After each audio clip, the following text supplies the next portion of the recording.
วิธีตื่นเช้าและมีความสุขตลอดทั้งวันมาคัส อาริอัสเป็นจักรพรรดิแห่งโรมตั้งแต่ปีคริสตศักราชที่ 161 ถึง 180 ในช่วงที่ปกครองเขาได้สร้างงานเขียนอัตชีวประวัติหลายชุด ซึ่งผลงานที่ได้รับความนิยมและเป็นที่รู้จักแพร่หลายก็คือปรัชญาการทำสมาธิถือได้ว่าเป็นผลงานปรัชญาที่ยิ่งใหญ่ที่สุดชิ้นหนึ่งเลยซึ่งปรัชญานี้สามารถนำมาปรับใช้กับวิธีตื่นเช้าและทำให้มีความสุขตลอดทั้งวันได้ข้อที่ 1 หาอิคิไกของคุณ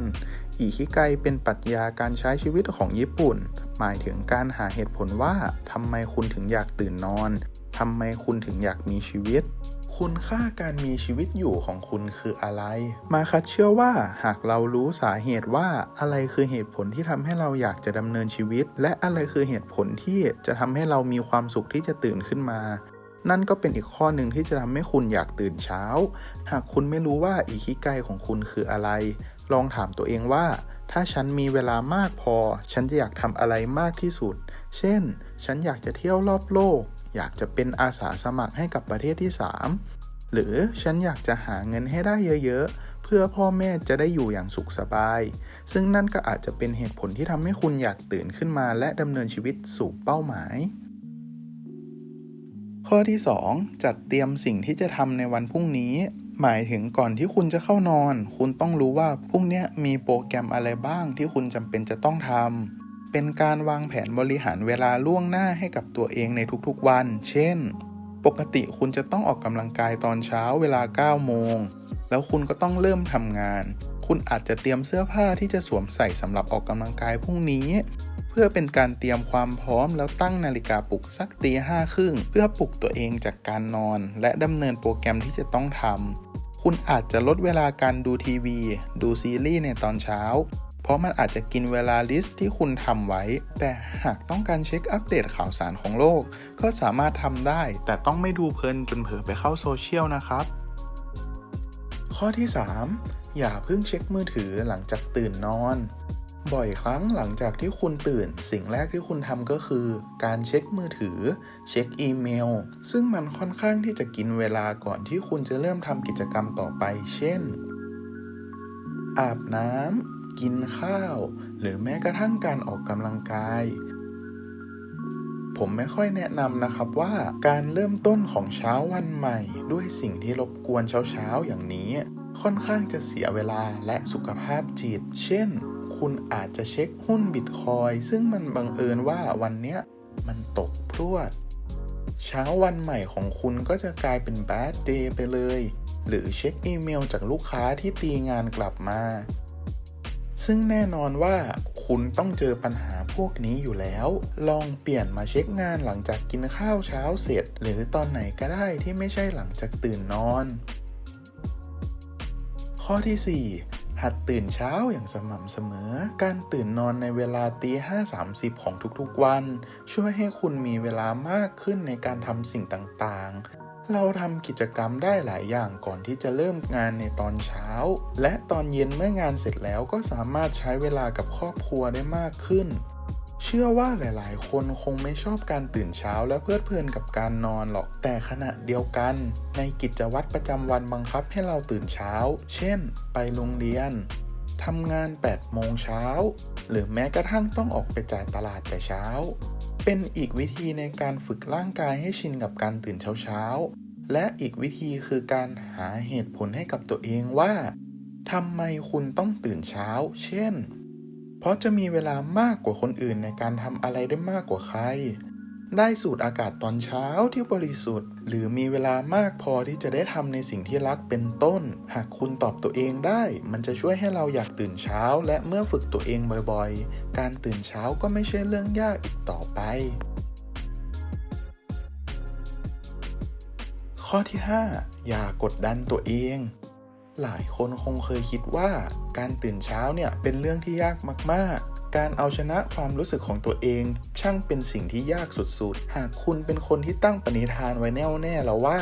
พรุ่งนี้ฉันจะต้องตื่นเช้าแต่สุดท้ายก็เฟลเพราะเอาชนะความง่วงไม่ได้และนั่งโทษตัวเองรู้สึกผิดที่อุตส่าห์ตั้งใจแต่ก็ยังทำไม่ได้ ผมอยากจะแนะนำว่าบางทีเราก็ไม่ควรกดดันหรือโทษตัวเองจนเกินไปการที่เราพลาดการตื่นเช้าในวันนี้ไม่ได้หมายความว่าคุณจะต้องตื่นสายไปตลอดชีวิตดังนั้นเราควร go easy on yourself บ้างไม่ตึงเกินไปไม่หย่อนเกินไปอยู่ในความพอดีข้อที่ 6 ฝืนตัวเองบ้างเชื่อว่าการฝืนตัวเองเนี่ยถือเป็นอีกวิธีหักดิบและต้องต่อสู้กับความง่วงมากๆหากคุณลองฝืนตัวเองดูสักตั้งทำทุกเช้าบ่อยครั้งก็จะกลายเป็นความเคยชินเช่นปกติคุณอาจจะวางนาฬิกาปลุกไว้ที่หัวเตียงลองเอาไปไว้อีกมุมหนึ่งของห้องเพื่อเวลานาฬิกาปลุกที่ดังขึ้นคุณจะต้องลุกไปปิดมันปัจจุบันนี้เนี่ยมีนวัตกรรมนาฬิกาปลุกที่ทันสมัยมากๆช่วยหรือบังคับให้เราตื่นได้เช่นนาฬิกานางฟ้าหากถึงเวลาที่ต้องปลุกตัวนางฟ้าบนแท่นของนาฬิกาจะดีดออกแล้วหมุนลอยไปพร้อมกับเสียงปลุกของคุณซึ่งคุณต้องจับตัวนางฟ้ากลับมาเสียบที่แท่นของมันค่อนข้างที่จะฝืนตัวเองและใช้เวลานานมากๆการันตีเลยว่าตื่นแน่นอนหากคุณรู้ตัวว่าคุณฝืนและสู้กับจิตใจไม่ได้นวัตกรรมที่กล่าวมาข้างต้นก็เป็นอีกหนึ่งตัวเลือกที่น่าสนใจนะครับสามารถหาซื้อได้ตามเว็บขายของออนไลน์ทั่วไปข้อที่ 7 ให้คนรอบข้างปลุกคุณวิธีนี้ถือเป็นอีกวิธีที่ง่ายมากๆครับหากการตื่นเช้าเป็นสิ่งที่ยากใช้นาฬิกาปลุกแล้วก็ยังกลับมานอนต่ออยู่ดี